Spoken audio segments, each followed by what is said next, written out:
नमस्कार, तुमच्या सर्वांचं स्वागत आहे आपल्या यूट्यूब चॅनल मॅथ मराठी आणि यशोमार्गवर. मित्रांनो, या व्हिडिओमध्ये आपण बुद्धिमत्तेचे काही प्रश्न पाहणार आहोत. ठीक आहे, तर चला प्रश्न पहिला लागली सुरुवात करू आपण. ठीक आहे, या ठिकाणी पहा एक बॉक्स दिलेला आहे, कॉलम दिलेले आहेत 2, 3 आणि इकडे 13 दिलेले आहेत. इथं 5, 1 आणि या इथे ठिकाणी 26 दिलेले आहेत. त्यानंतर इथं 3, 7 आणि इथं क्वेश्चन मार्क आहे. तर क्वेश्चन मार्कच्या ठिकाणी काय येईल? 26, 58, 200 का 8.4 येईल. तर आपण पहा या ठिकाणी काय झालेलं आहे पूर्ण हे करून पाहू. ठीक आहे, इथं 2 आहे, इथं 3 आहे, इथं 13. 2 आणि 5, 2 आणि 3 5 होतात. 5ची दुप्पट 10, तर इथं 10 नाही आहेत. तर दुसरा काय फॉर्म्युला लागू होतो? 2ची दुप्पट 4 आणि 3ची दुप्पट 6. 4 आणि 6 10, हे सुद्धा इथं लागू होत नाही. तर त्यांनी काय केलेलं आहे दुसरं बघा, 2ची दुप्पट करण्याऐवजी 2चा वर्ग केलेला आहे. ठीक आहे, 2चा वर्ग अधिक 3चा वर्ग अधिक 3चा वर्ग बरोबर काय असेल? 2चा वर्ग किती आहे आपल्याला माहीतच आहे, 4 आहे, अधिक 3चा वर्ग 9 बरोबर किती होईल? 4 आणि 9 13 होतात. 13 या ठिकाणी आहेत. ठीक आहे, म्हणजे हेच फॉर्म्युला आपण इथं लावून पाहिला तर 5चा वर्ग 25 अधिक 1चा वर्ग 1 बरोबर 26. 26 सुद्धा या ठिकाणी आहेत. ठीक आहे, मग हाच फॉर्म्युला इथंही लावून पाहावं लागेल आपल्याला. 3चा वर्ग 9 अधिक 7चा वर्ग 49, तर किती येईल? 9 आणि 49 बरोबर 58. 58 ऑप्शन नंबर कुठं आहे? 2 आहे, म्हणजे आपलं योग्य उत्तर 2 असेल. पुढचा प्रश्न पाहू.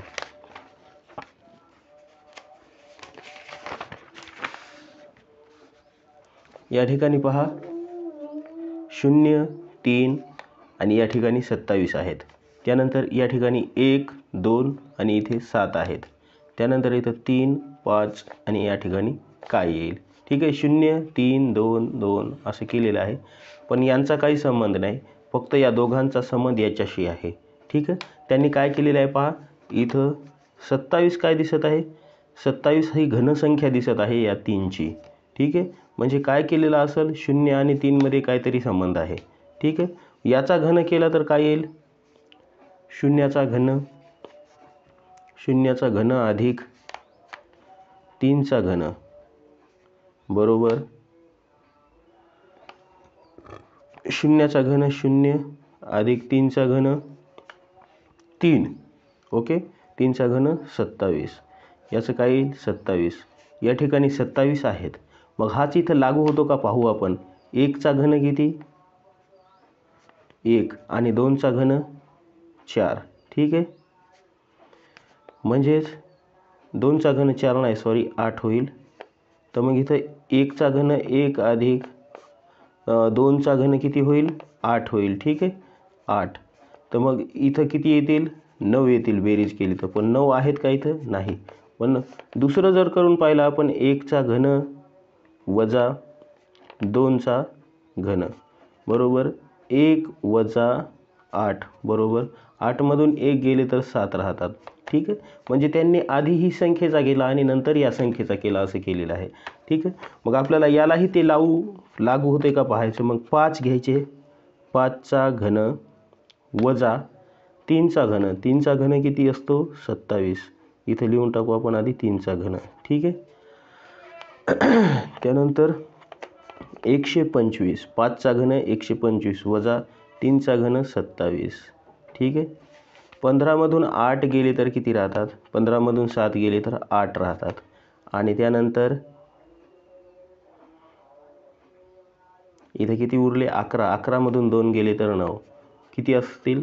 98. ऑप्शन क्रमांक 3. ऑप्शन क्रमांक 3 हे योग्य उत्तर असेल. त्यांनी काय केलेलं आहे, याच्या घनामधून हा घन वजा केला आणि या ठिकाणी ती संख्या लिहिलेली आहे.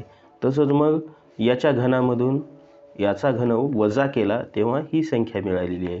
त्याचप्रमाणे मग या ठिकाणी सुद्धा याच्या घनामधून याचा घन वजा केला तर या ठिकाणी आपल्याला 98 मिळतात. ठीक आहे, अशा प्रकारे ऑप्शन क्रमांक 3 हे आपलं योग्य उत्तर असेल.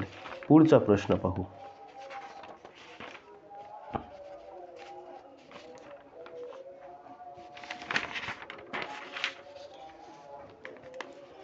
या ठिकाणी पहा, वर्तुळ दिलेलं आहे आणि त्याचे समान 4 भाग केलेले आहेत. एका भागात 9 आहेत, दुसऱ्या भागात 13 आहेत, तिसऱ्या भागात 22. तर या ठिकाणी काय येईल? ठीक आहे, यांच्यामध्ये ऑप्शन दिलेत 42, 40, 38 आणि 36. तर लक्ष दिलं तर पहा, या ठिकाणी 9 आणि 13 मध्ये कितीचा फरक येतो? 9 आणि 13 मध्ये येतो 4चा फरक. आणि 13 आणि 22 मध्ये कितीचा फरक येतो? 9चा फरक. बघा, या ठिकाणी कितीचा फरक आला? 4चा फरक आला या दोघांमध्ये. आणि या दोघांमध्ये कितीचा फरक आला? 9चा फरक आला. याचा अर्थ बघा, ही वर्गसंख्या आहे, ही सुद्धा वर्गसंख्या आहे. ठीक आहे, हा कितीचा वर्ग आहे? 2चा वर्ग आहे. हा कितीचा वर्ग आहे? 3चा वर्ग आहे. तर या दोघांमध्ये कितीचा फरक असायला पाहिजे? 3च्या समोर 4चा वर्ग. 4चा वर्ग किती असणार? 16 असणार. ठीक आहे, 16 असणार. मग यांच्यामध्ये 16चा फरक असणार. 22 अधिक 16 बरोबर जे असेल ते. ठीक आहे, मग 22 अधिक 16 बरोबर काय असेल? कारण की 16 कशाचा आहे? 4चा वर्ग आहे. इथं किती येतील? 8 आणि इथं 3, 38. तर 38 ऑप्शन क्रमांक 3 मध्ये आहे आणि हेच आपलं योग्य उत्तर आहे. ठीक आहे, पुन्हा एकदा सांगतो, यांच्यामधला फरक किती आहे? 4 आहे. आणि यांच्यामधला फरक किती आहे? 9 आहे. दोन्ही वर्गसंख्या आहेत. 2चा वर्ग, 2चा वर्ग, 3चा वर्ग. मग याच्या समोर काय असणार? 4चा वर्ग असणार. 4चा वर्ग 16, म्हणजेच यांची बेरीज करायची. फरक आणि बेरीज सारखं आहे. ठीक आहे, यांचा मग किती येईल? 38 येईल. आणि ऑप्शन नंबर 3 हे त्याचं योग्य उत्तर असेल. पुढचा प्रश्न पाहू.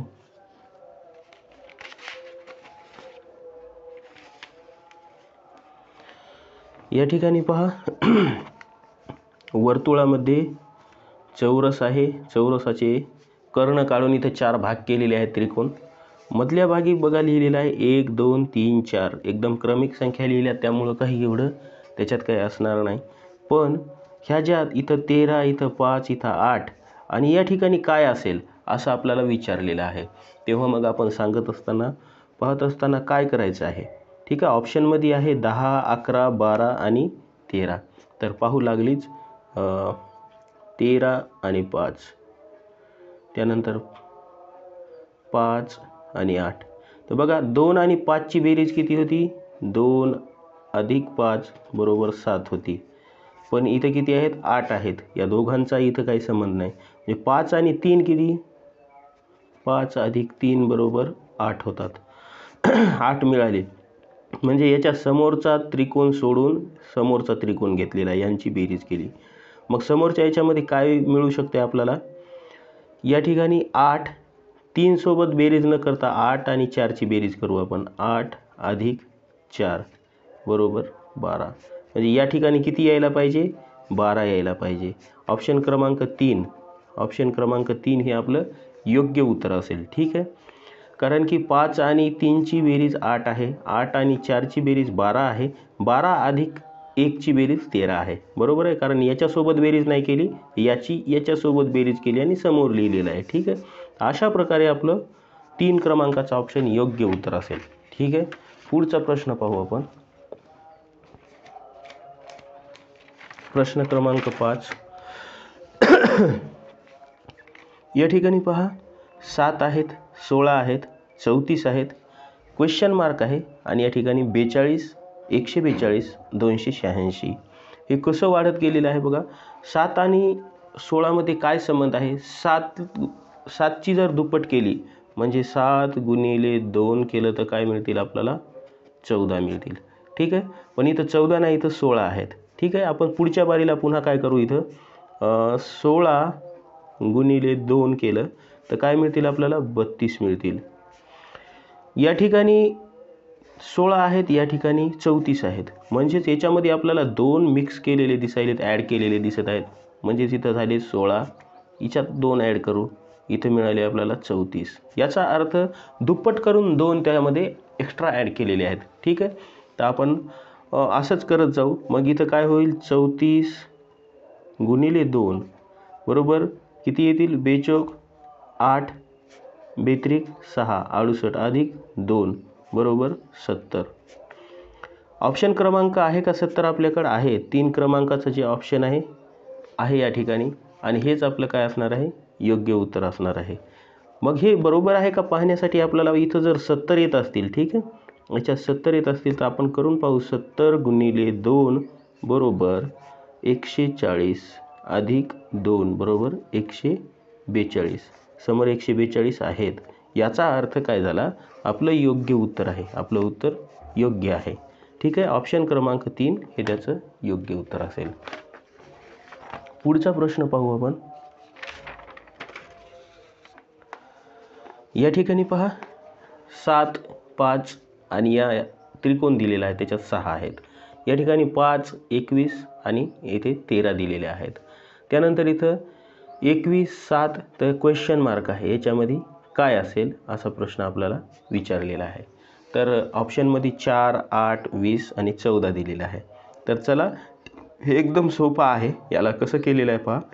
हे 7 अधिक 5 भागिले 2 असं केलेलं आहे. 7 आणि 5 किती येतात 12 आणि 12 भागिले 2 बरोबर हे 6.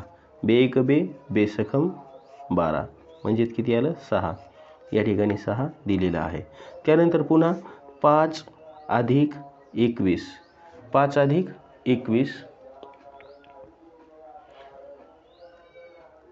5 अधिक 21 ठीक आहे. 5 अधिक 21 भागिले 2 बरोबर 5 आणि 21 होतात 26 छेद 2 बे एक बे बे एक बे बेत्रिक 6 म्हणजे 13 आले. ठीक आहे, तर या ठिकाणी 13 आहेत. म्हणजे हा फॉर्म्युला एकदम योग्य आहे. त्यानंतर पाहू आपण याचं काय करायचं. 21 अधिक 7 भागिले 2 ठीक आहे. 21 आणि 7 किती होतील 28 28 भागिले 2 बे एक बे बेचोक 8 14. तर ऑप्शन क्रमांक 4 ठीक आहे, ऑप्शन क्रमांक 4 हे त्याचं योग्य उत्तर असेल. या ठिकाणी किती मिळतील आपल्याला 14 येतील 14. ठीक आहे, व्हिडिओ आवडत असेल तर व्हिडिओला एकदा लाईक करा. लागलीच आपण पुढचा प्रश्न पाहू. ठीक आहे, पुढचा प्रश्न या ठिकाणी पहा 84 आहेत आणि इथं 12 आहेत. या ठिकाणी 14 आहेत. आपल्याला प्रश्न कुठं विचारलेला आहे ते पाहायचं आणि त्या ठिकाणच्या सर्व संख्या पाहायच्या. इथं प्रश्न आहे ना, इथं 11 आहे, इथं 88, इथं 11 आहेत. ठीक आहे, त्यानंतर इथं 81 आहेत, इथं 9 आहेत आणि इथं 18 आहेत. इथं 84 आहेत, इथं 12 आहेत आणि इथं 14 आहेत. म्हणजे या ठिकाणी 14 इथं 18 आहेत. तर मग इथं काय असायला पाहिजे असं विचारले. मग यामध्ये पहा इथं काय पहिल्या ह्याच्यात जर पाहिलं तर 84 भागिले 12 12 एक 12 12 पंचे 60 12 सकम 72 12 साती 84 7चा भाग गेला पण इथं 7 नाही इथं 14 आहेत. याचा अर्थ याला 2 न गुणलं तर किती येतात 14 येतात. तसंच मग 81 भागिले 9 9 एक 9 9 9 81 गुणिले 2 बरोबर 9 दोन्ही 18. हे बघा इथं 18 आहेत. ठीक आहे, हा फॉर्म्युला लागू केला. मग तसंच आपल्याला करावं लागणार 88 भागिले 11 11 एक 11 11 8 88 गुणिले 2 केलं तर किती मिळतील 16. ऑप्शन क्रमांक 3 हे आपलं योग्य उत्तर असेल. ठीक आहे, यानंतरचा शेवटचा प्रश्न पाहू आपण. ओके, शेवटच्या प्रश्नामध्ये काय दिलेलं आहे आपल्याला मित्रांनो. या ठिकाणी 169 121 तर या ठिकाणी काय येईल असं विचारले आणि बाजूला 1 2 3 7 1 2 3 5 1 4 5 6 असे दिलेले आहे. ठीक आहे, या ठिकाणी पहा हे सर्व वर्गसंख्या आहेत 169 121. चला यांची आपण बेरीज करून पाहू. बेरीज किंवा वजाबाकी काहीतरी असेल. 1 आणि 2 3 3 आणि 3 6 6 आणि 7 6 आणि 7 होतात 13. ठीक आहे, मग 169 हा 13चा वर्ग आहे. ठीक आहे, म्हणजेच 169 आलं. या ठिकाणी 1 आणि 2 3 3 आणि 3 6 आणि 5 11 11चा वर्ग पाहिला तर 121 आहे. आपल्याला हेही माहीत आहे. म्हणजे सेम असंच या ठिकाणी सुद्धा असायला पाहिजे. 1 आणि 4 5 5 आणि 5 10 10 आणि 6 16. मग आता सांगा मित्रांनो 16चा वर्ग किती असते तुम्हालाही माहीतच आहे. शेवटचा प्रश्न आहे, याचं उत्तर तुम्हीच कमेंटमध्ये लिहा.